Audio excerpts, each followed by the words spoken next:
調養方面呢，幾點啦，原則就係精神嘅調養一定要樂觀啊。第二點呢，飲食方面，我覺得正常嘅飲食啊，加埋結合你嘅體質，並正呢適當嗰啲嗰啲藥膳，但係呢冇食得太補太滋膩啊。生活起居方面啊，天氣凍又注意加衫啊，冇太過勞累，但係你都冇太過安逸，一啲都唔喐又唔得，要適當有啲鍛鍊身體嘅啊。其實唔單止係帕金遜嘅病友，就算我啲正常人啊，我自己覺得身體鍛鍊都好重要。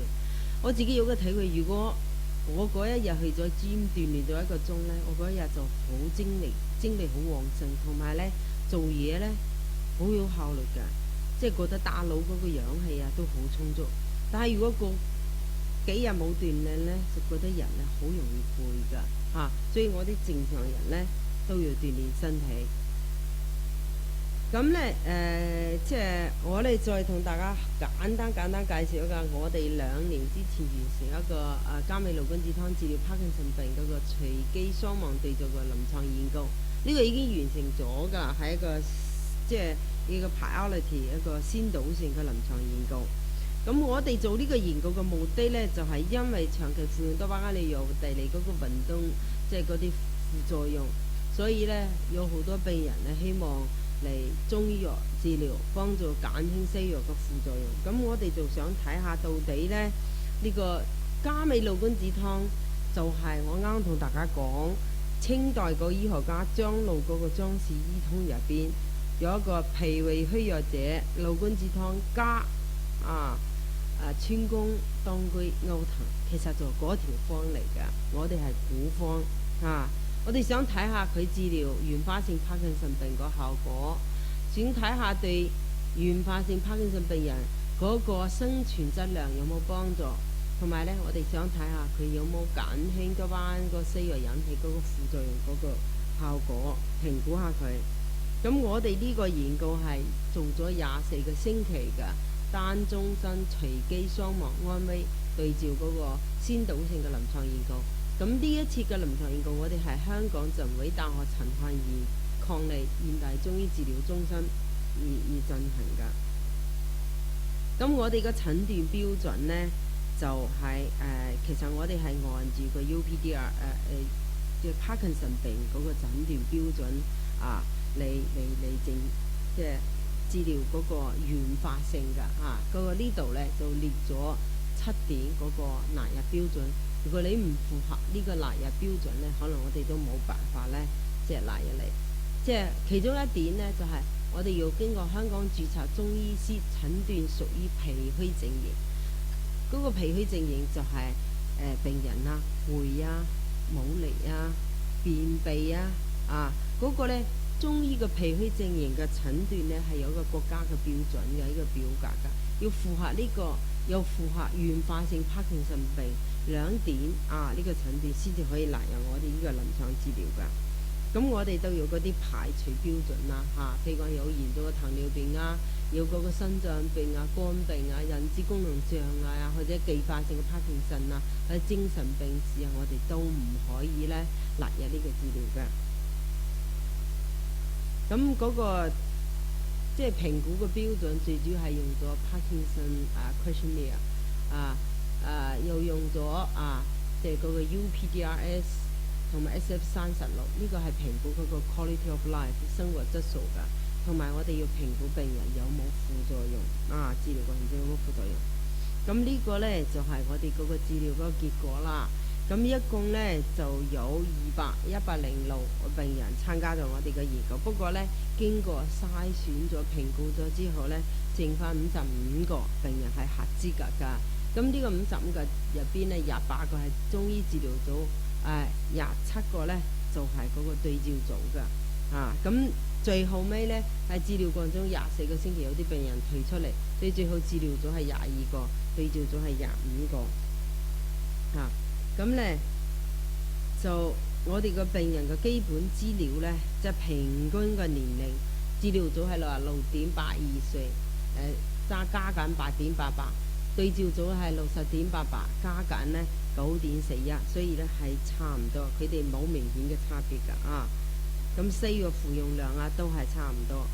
咁治療咗之後，後尾我哋就發覺呢，原來呢就係12個星期同24個星期已經出現咗唔同啦，即係 P 值，即係有個明顯少於0.05啊，所以病人呢嗰個治療組佢係12到24個星期已經出現咗唔同啊，即係嗰個 baseline 嘅 UPDRS 呢，即係第4部分嘅 CPA 呢，佢係12到24就又出現明顯不同啊。咁不同組別呢，治療組同對照組之間呢，又有明顯嘅差別啊。呢個係中醫治療組，呢一個係即係對照組啊。呢一個係中醫治療組，一個係對照組啊。咁係嗰個中醫嗰個治療個效果呢，係優於嗰個對照組嘅啊。經過嗰個統計學嗰個分析結果。咁我哋嘅臨床研究結果就發現，加美魯根治湯係可以緩解帕金遜病人一啲非運動性嘅症狀同埋西藥嘅副作用。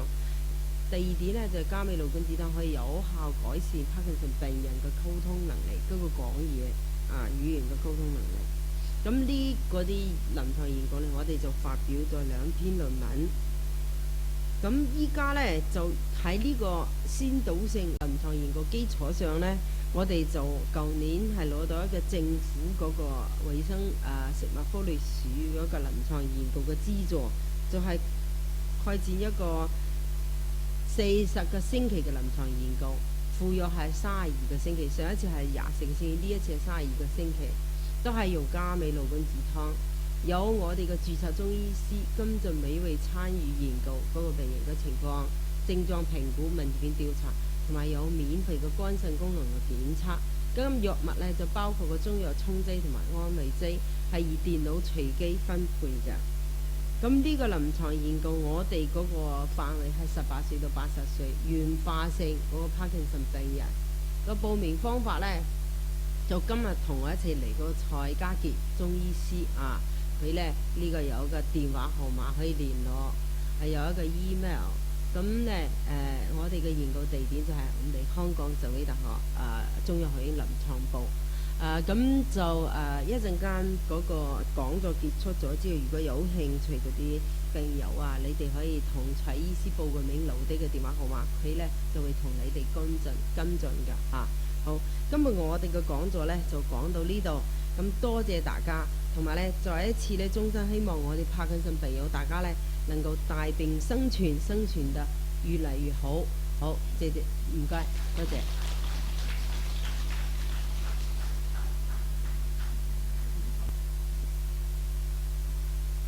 師姐啊，大話我識你都有7年啦。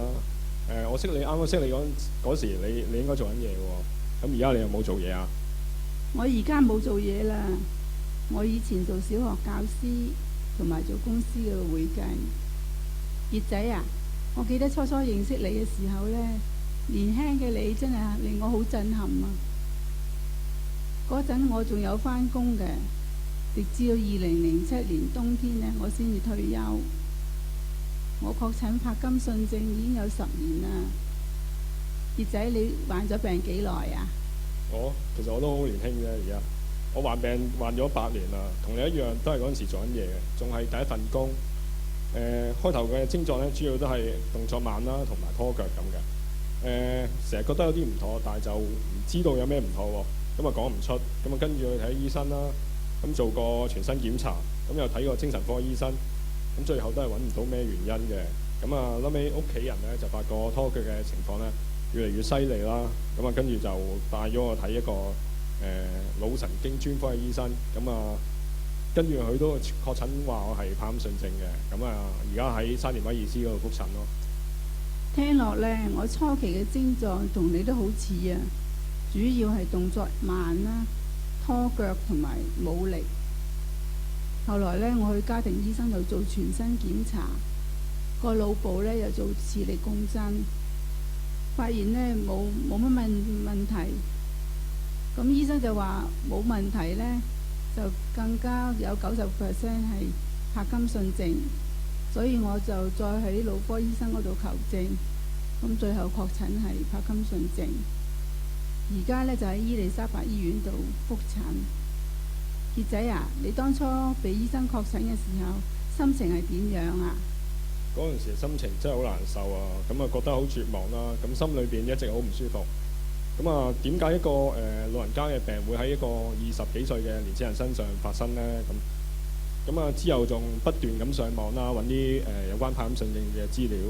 咁啊越揾就越驚，越揾就越擔心。可能嗰陣時心理上仲未有個準備啊。咁啊好彩屋企人呢同埋朋友嘅不斷嘅鼓勵啦。咁啊後尾又入咗柏金遜症會啦。咁喺入咗會之後呢，就參加咗好多活動啦。咁啊好似有月會啦。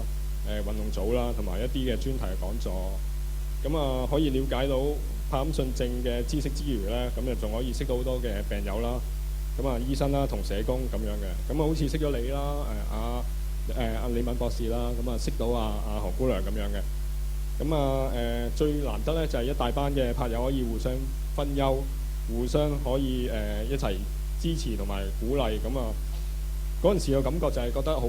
即係喺抗病路上，原來唔係自己一個人嘅，咁原來好多人都喺度支持緊嘅，咁既然有咗病啦，不如可以積極啲去面對啦，樂觀啲去面對啦，咁樣，咁啊又可以用自己嘅經驗啦去鼓勵其他多啲嘅人喎。咁啊師姐啊，你初期患病嗰時嘅心情係點㗎？我當初患病時，心情真係難受到極點啊！適逢嗰年呢，就係國際柏金遜症會公開研討會喺香港舉辦，咁我同我妹妹呢，就參加咗連續2日嘅研討會。喺嗰度呢，我就認識同埋加入咗柏金遜症會同埋復康會。咁入會之後呢，我就參加咗好多嘅活動，例如心情新角度啦、衝破枷鎖、藥物座談會、運動步姿工作坊同埋太極班咁樣。咁由於醫生嘅鼓勵，我亦都參加咗月會同埋康樂活動啦，認識咗好多朋友。醫生呢亦都繼續鼓勵我返工，繼續扮靚靚同埋保持適量嘅運動，再加上病友嘅鼓勵啦，同復康會社工嘅指導，多啲用正面嘅態度去學習，去武裝自己，揾到一個幫到自己嘅對策，使我積極面對，漸漸釋懷啦。咁你患咗病之後呢，咁喺日常生活上邊有冇遇到咩影響啊？影響當然有啦，最明顯嘅係一心不能二用，行路呢就唔好講電話啦，講嘢嘅音調呢又變得低沉沙啞，動作又比正常人慢。譬如呢，日常嘅梳洗沖涼啊，仲有打麻雀啊、搭牌呢，零舍滋油嘅。咁不過就唔係冇辦法嘅，我於是參加咗大聲治療法，去向言語治療師呢學去點樣大聲同埋清楚講嘢。而家我講嘢係咪有改善咗啊？咁仲有呢，搭牌，因為做運動做得多呢，手勢都純熟咗。有時慢起上嚟呢，唯有請啲雀友幫手搭多幾棟。咁傑仔，你又適唔適應到啊？係喎，你把聲都大咗喎。至於你問到我適應呢，咁都係藥物嗰方面啦。咁我冇藥嘅時候呢，就活動能力比較困難咗少少嘅。咁所以我就唔會勉強自己去做一啲高難度動作嘅嘢啦。咁主要我會揾其他人幫忙嘅。咁或者等到自己有藥嘅時候先做。咁啊，我覺得呢，有時候呢，我哋都要識得去懂得，即係識得去接受其他人嘅幫忙。咁如果有需要嘅話呢，你都可以叫我搭翻幾棟㗎。傑仔啊，你喺患病期間有冇遇過難忘嘅事啊？咁啊有啦，仲好多添。我記得有一次同一班柏友同埋佢哋家人去南丫島行山嘅時候，我記得有一個柏友嘅先生呢，咁佢話孭住一個好大嘅袋，咁啊拖住佢太太咁一齊去行山喎。咁咁我心裏邊諗啦，咁點解行山？我哋行山啫，又唔係露營，點解要咁大個袋咧？咁後尾行到一半路程之後咧，咁啊大家都覺得有啲攰啦。咁跟住又喺個山上面個艇度休息啦。咁呢位先生咧就喺個袋度咧攞咗啲嘢出嚟。師姐啊，你估唔估到係咩啊？估唔到啊！估唔到啊！咁我開估啦。咁啊係拎咗一大袋嘅橙出嚟喎。橙咪好重咯。係啊係啊，佢用好細心咁逐個橙切俾大家食。咁啊我即係覺得咧雖然唔係好珍貴嘅嘢，但係佢比起佢嘅心思同埋佢嘅心意，比起黃金仲要珍貴。咁但係如果係黃金，我都唔介意嘅。咁不過咧，即係呢個感覺咧，就真係好深刻咯。咁同埋覺得即係好感動啊。咁原來身邊嘅人咧一直喺度支持我哋。咁啊，師姐你有冇咩難忘嘅事啊？至於我咧，就係鼓起咗勇氣，應承咗何姑娘喺星期日嘅中醫藥講座裏邊做分享。呢個將會係我最難忘嘅事啊！因為有病以嚟，我一直都唔敢公開承認自己係拍友噶。直至最近有位物理治療師，佢知道咗我嘅心理狀態呢，就輕輕拍我膊頭對我講：生病唔係罪過，唔需要隱藏。咁所以我依家鼓起勇氣喺台上同大家分享，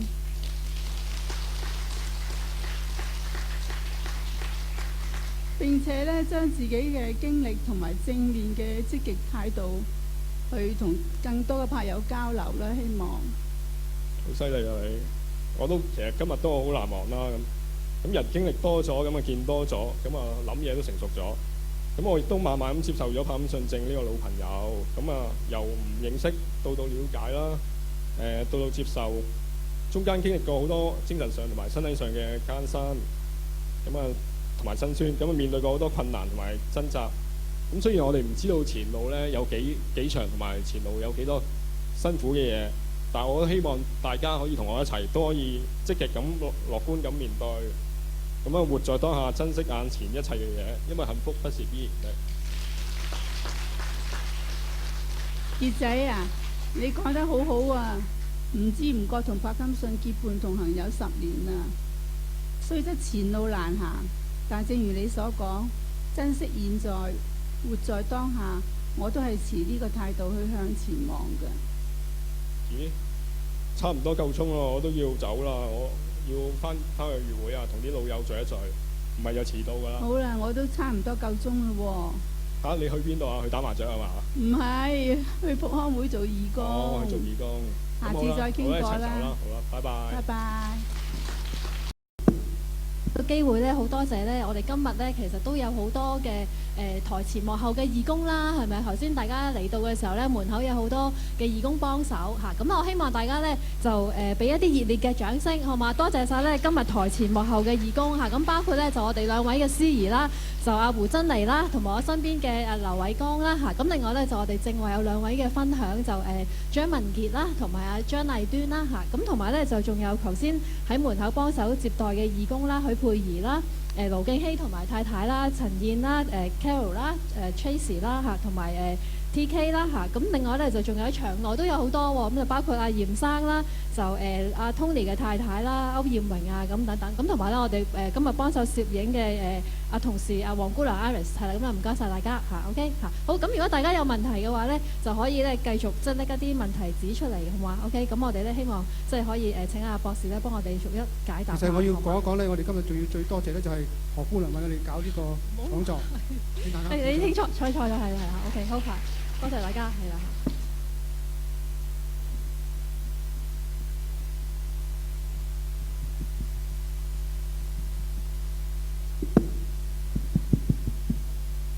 咁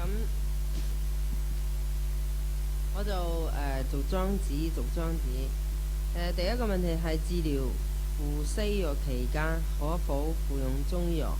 呢個問題好容易解答，可以服用。中藥同西藥間開2到3個鐘，一般都冇咩問題㗎。第二個問題，經絡生物電療可否幫助怕友？呢個經絡生物電療呢，我對呢個嘢呢就唔係好了解㗎。咁呢就我覺得可能我冇咩發言權。不過呢，如果佢係通過刺激穴位呢，刺激經絡呢，可能係有一定幫助。但係呢種幫助係要幾大效果呢？因為我未對呢個問題未研究，同埋我未有用過，所以我就唔敢咁樣講。DBS 嘅手術嗰個好處同壞處，呢個好處呢，因為我本身唔係西醫啦，我係從一個中醫嘅角度嚟講下，未必係好全面㗎。可能西醫嘅專家可以俾到一個比較即係更加專業嘅意見。咁我覺得 DBS 嘅好處，有啲人做咗手術成功嘅話呢，佢即係真係好似正常人咁樣。我見過㗎，有一個病人係即係美國翻嚟，佢做咗 DBS 嘅手術，佢嗰個就好成功㗎。基本上可以好似是正常人咁樣。不過有一次呢，嗰個電池冇咗，就用唔到。後尾檢查咗之後呢，換咗個電池就冇事㗎啦。嗰個壞處呢，就係嗰個因為 DBS 呢個手術第一佢個適應症比較複雜，佢唔係個個都做到。第二個壞處就係佢個即係經濟負擔都係比較重啦。第三個就係呢個都唔係最主要問題，最主要就係有啲病人做咗初一年半年效果好好，過咗1年2年之後就慢慢就冇效㗎啦，要不斷調教。有啲病人直情後尾調教都冇效，所以就DBS 呢，我覺得可能如果要諗住做呢個手術，都要同嗰個西醫方面專家好好商量，好好即係討論下。因為我自己唔係呢方面嘅，所以我就唔可以即係俾太多嗰個建議嚇。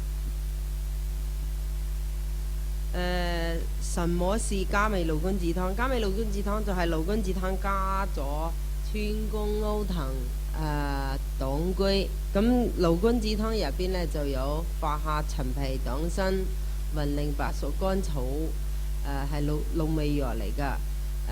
加上嗰個川芎、當歸同埋歐藤。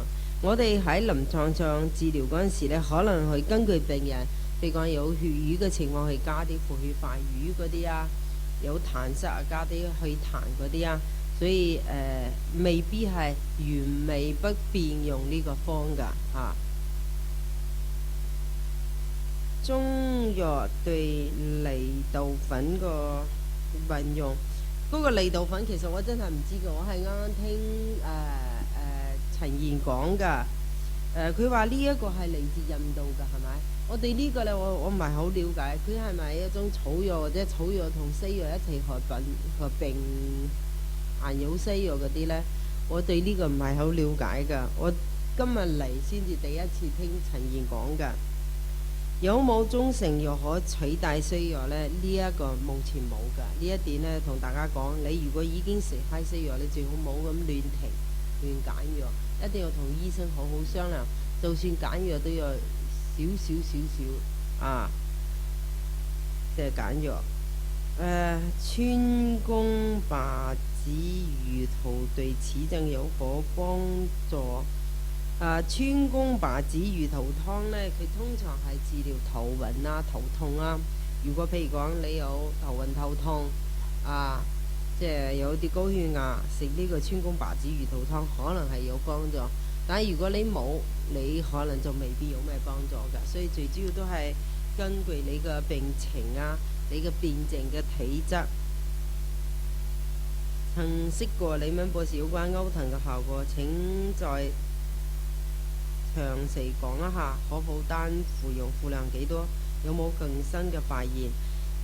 歐藤嘅效果呢，我哋其實研究係基礎係我實驗室做過研究，我哋就發覺歐藤入邊個最主要嘅有效成分呢，叫做 isorin 呢，佢對嗰個 alpha-synuclein 蛋白嗰個即係抑制嘅作用好明顯嘅。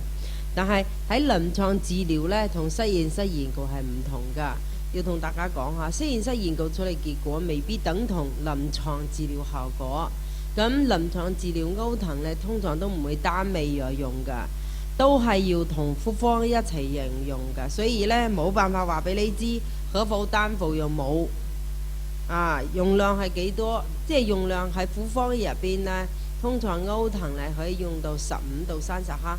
佢要根據複方一齊嚟應用㗎，唔可以單獨服用。單獨服用係冇效果㗎。帕金遜症開關問題，中醫有冇解決方法？帕金遜症咧開關問題最主要係因為你嘅西藥個藥效問題。佢其實咧開關問題係西藥嘅副作用之一。中醫喺呢方面，我覺得呢可以延長你嘅食咗之後嘅效果呢，就等於呢已經對開關嘅問題係有幫助㗎啦。但係呢，如果你個開關嘅症狀已經好明顯，你話食咗中藥好快就解決呢個問題呢，冇可能㗎，都需要即係比較長一段時間㗎。吞嚥困難，中藥有幫助，可否用針灸？吞嚥困難係帕金遜病一個好主要嘅症狀，病人會流口水啊、吞嚥困難啦、講嘢啊、語言障礙呢方面啊，我覺得呢，即係有一定嘅幫助㗎。針灸呢，可否用針灸呢？即係吞嚥困難呢，如果單純用中針灸治療呢，可能未必效果咁明顯。但係如果你中藥同針灸一齊治療呢，可能效果呢會好啲㗎。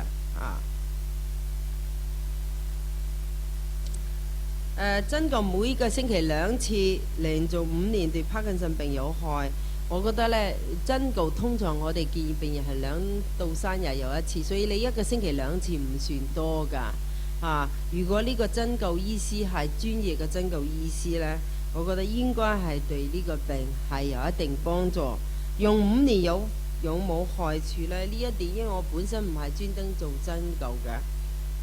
我覺得針灸有冇害處唔係在於你用嘅時間長短，而係呢你嘅針灸嘅醫師取穴夠唔夠正確，手法啱唔啱。所以呢，我唔覺得5年就會有害。每個星期2次應該係正常嘅針灸次數，唔算多㗎。中藥對腎嘅影響呢？中藥最主要對腎道性嗰啲中藥呢，我哋喺臨床治療帕金遜嗰時通常唔會用㗎，唔會選用㗎。如果你本身已經腎功能唔好呢，你食中藥就要注意。其實你腎功能唔好，無論中藥西藥都係要注意㗎啦。但係如果你腎功能係正常嘅，而中醫嘅辨證治療係按住你嘅即係症嚟治療係正確㗎，我覺得應該嚟講對腎係冇影響嘅。同埋呢，中醫師喺臨床，好似我哋診所好多有腎道性嘅中藥，你已經全部都係停用啦。你就算開都用唔到㗎，冇呢個中藥可以開俾你㗎。